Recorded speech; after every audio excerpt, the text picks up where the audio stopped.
Welcome to my channel. ഇന്ന് chicken കറിയുടെ രുചിയിൽ കുമിൾ മസാല തയ്യാറാക്കിയാലോ. 200 ഗ്രാം കുമിള്, 2 ചെറിയ സവാള, 3 ചുവന്നുള്ളി, ഇഞ്ചി ചെറിയ പീസ്, വെളുത്തുള്ളി 7 അല്ലി, നന്നായി പഴുത്ത ഒരു തക്കാളി, തേങ്ങാക്കൊത്ത് 1 ടേബിൾ സ്പൂൺ, കറിവേപ്പില 1 തണ്ട്. പാൻ ചൂടാകുമ്പോൾ 1 ടേബിൾ സ്പൂൺ വെളിച്ചെണ്ണ ഒഴിച്ചു കൊടുക്കുക. ഇതിലേക്ക് ചെറിയ ഉള്ളി ഇട്ട് കൊടുക്കുക. ശേഷം ചതച്ച് വെച്ച ഇഞ്ചിയും വെളുത്തുള്ളിയും ഇട്ട് കൊടുക്കാം.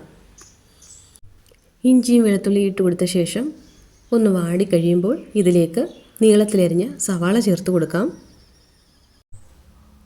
സവാള വാടി ഈ പാകമാകുമ്പോൾ ഇതിലേക്ക് 1 ടേബിൾ സ്പൂൺ തേങ്ങാക്കൊത്ത് ചേർത്ത് കൊടുക്കാം. ചെറുതായി അരിഞ്ഞ തേങ്ങാക്കൊത്താണിത്. ഇനി ഇതിലേക്ക് ആവശ്യത്തിന് ഉപ്പ് ചേർത്ത് കൊടുക്കാം.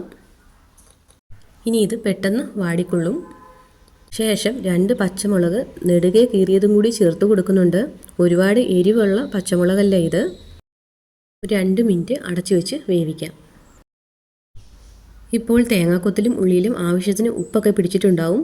അതുപോലെ കളറൊക്കെ ഒന്ന് ചേഞ്ച് ആയിട്ടുണ്ട്. ഉള്ളി മൂത്ത നല്ലൊരു മണമൊക്കെ വരുന്നുണ്ട്. ഇനി ഇതിലേക്ക് 1/4 ടീസ്പൂൺ മഞ്ഞൾപ്പൊടിയും 1 ടീസ്പൂൺ മുളക് പൊടിയും ചേർത്ത് കൊടുക്കുക. എരിവിനനുസരിച്ച് മുളക് ചേർത്ത് കൊടുക്കാൻ ശ്രദ്ധിക്കണം. അതുപോലെ തന്നെ 1/4 ടീസ്പൂൺ മാത്രം മല്ലിപ്പൊടിയും ചേർത്ത് കൊടുത്തിട്ടുണ്ട്. ഫ്ലെയിം നന്നായി കുറച്ച് പൊടികൾ വഴറ്റിയെടുക്കുക.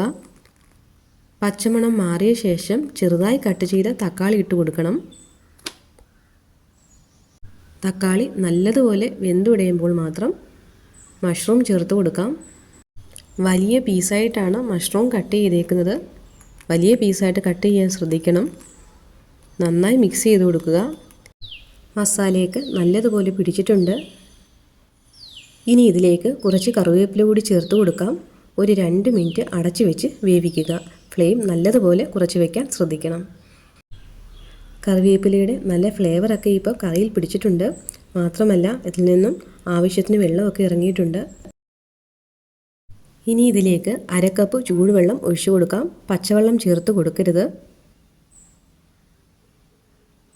ശേഷം 1/2 ടീസ്പൂൺ ചിക്കൻ മസാലയും 1/2 ടീസ്പൂൺ പെരിഞ്ജീരകവും ചേർത്ത് കൊടുക്കാം. പെരിഞ്ജീരകം പൊടിയാണ് ചേർത്ത് കൊടുത്തേക്കുന്നത്. പെരിഞ്ജീരകം ഇട്ട് കൊടുക്കാതിരിക്കാൻ മറക്കരുത്. കറിയുടെ ടേസ്റ്റ് കൂട്ടുന്നത് പെരിഞ്ജീരകമാണ്. അധികം ആവാനും പാടില്ല. ഇനി കുറച്ച് കറിവേപ്പിലയും കൂടി ചേർത്ത് ഒരു 5 മിനിറ്റ് അടച്ചു വെച്ച് വേവിക്കുക. ഈ സമയം കൊണ്ട് എണ്ണയൊക്കെ നല്ലപോലെ തെളിഞ്ഞു വന്നിട്ടുണ്ടാവും. നമ്മുടെ ടേസ്റ്റി കുമിൾ മസാല തയ്യാറായിട്ടുണ്ട്. എല്ലാവരും തയ്യാറാക്കി നോക്കുക. ചപ്പാത്തിയുടെ കൂടെയോ ചോറിൻ്റെ കൂടെയൊക്കെ സെർവ് ചെയ്യാൻ വളരെ നല്ലതാണ്.